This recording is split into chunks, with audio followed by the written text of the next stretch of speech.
The number of weekly unemployment claims in the United States dropped again today. And tomorrow, we're expecting a clearer picture of what's happening with the job market. As more Americans get vaccinated, workers and companies are figuring out what post-pandemic work life will look like and how it may change permanently. Our business and economics correspondent Paul Solman has the story. It's part of his regular reporting, Making Sense. Working from home, Molly Carlson is more productive in more ways than one. I found it's been easier to work really hard in a focused way all day. And I've also liked occasionally being able to throw in a load of laundry in the morning and turn it over at lunchtime. Motabar Fulla likes being home too. We've got a 10-month-old. Being able to have that flexibility, helping out with diapers and help out at the house. Brad Duckett found a mate. She was from Eugene, Oregon, and I was from Knoxville, Tennessee. That wouldn't have necessarily worked had I been tied to an office. Duckett and his now wife will travel the world while he works. We head to Portugal on August 1st, then another month in Valencia, Spain, split Croatia, and then we'll be going down to South Africa. And I'll just be working my normal job. COVID-19 forced millions of Americans to temporarily alter their work life. Now, with vaccines available and the economy reopening, their employers are considering permanent shifts, says economist Nicholas Bloom.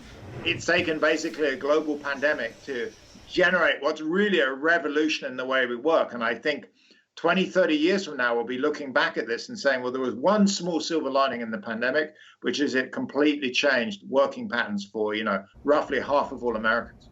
Okay. Half of Americans are still working from home. Almost 3/4 of all white-collar workers.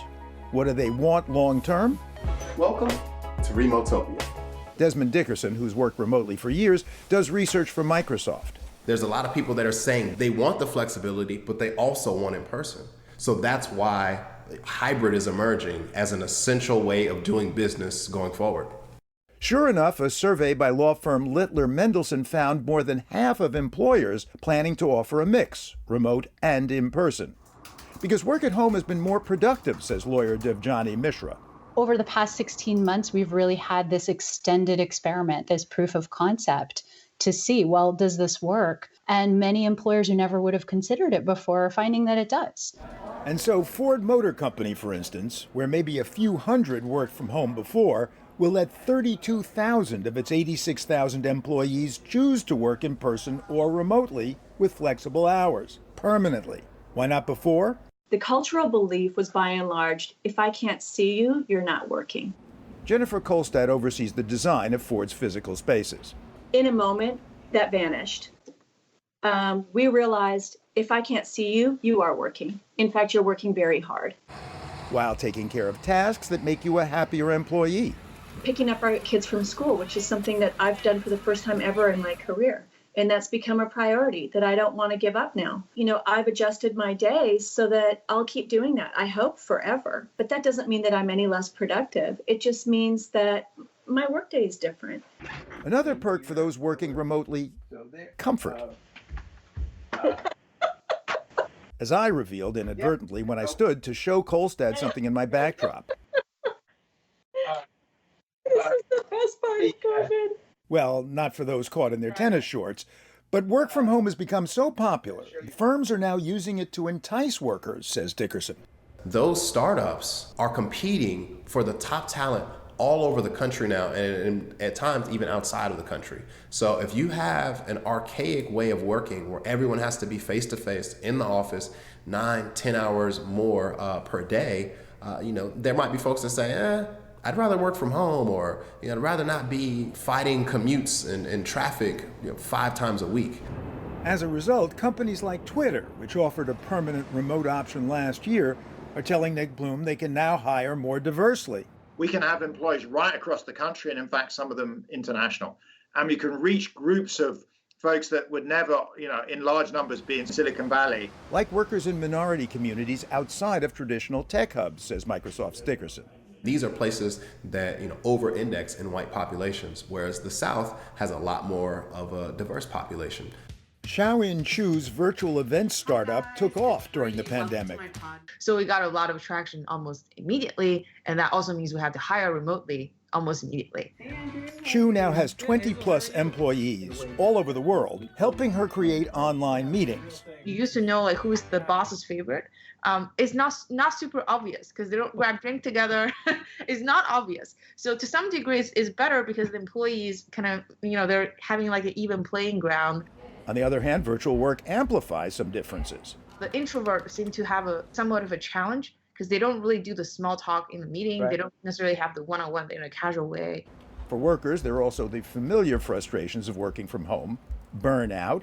There's no real clear line of when to take a break. Oh, you froze again. Spotty connections and other technical glitches. Mr. Ponton, I believe you have a filter turned on in the video settings. Folks in rural areas are at a particular disadvantage, says Dickerson. Oftentimes, they don't have an adequate connection. They don't have adequate broadband. About half of folks are saying they're not even getting support from their company to build out their workstations at home, which is particularly unfortunate because companies save money when they switch to remote working environments. And what about those like Joseph Walden, who lives alone? A lot of it's just sitting there, just me, the chair, the computer. So sometimes it did get a little bit lonely. Joelle Cañana misses her colleagues. The conversations that we have amongst each other, sharing our projects casually, I've missed out on also getting to know them as people. And as more firms offer the hybrid choice, Bloom warns, there will be more unintended consequences. If you look at people with a college degree that have kids 12 or under, women have almost 50% higher rate of preference to work from home 5 days a week than men. But that collides with the fact, when we see it over years of data, that if you're in the office, you're much more likely to get promoted than if you're working from home. So putting that together, you can see choice could easily lead to a situation whereby 5 years from now, let's say single young men come into the office every day, they're promoted up, they're in management. Women with young children choose not to come into the office nearly as many days and they're held back. But how do the 50% of Americans who don't have the option to work remotely feel? I don't want to say a little bit envious, but we kind of are. Electrician Tanya Hicks owns her own business. It's like, yeah, you wish that was you working from home, but it's not you, so.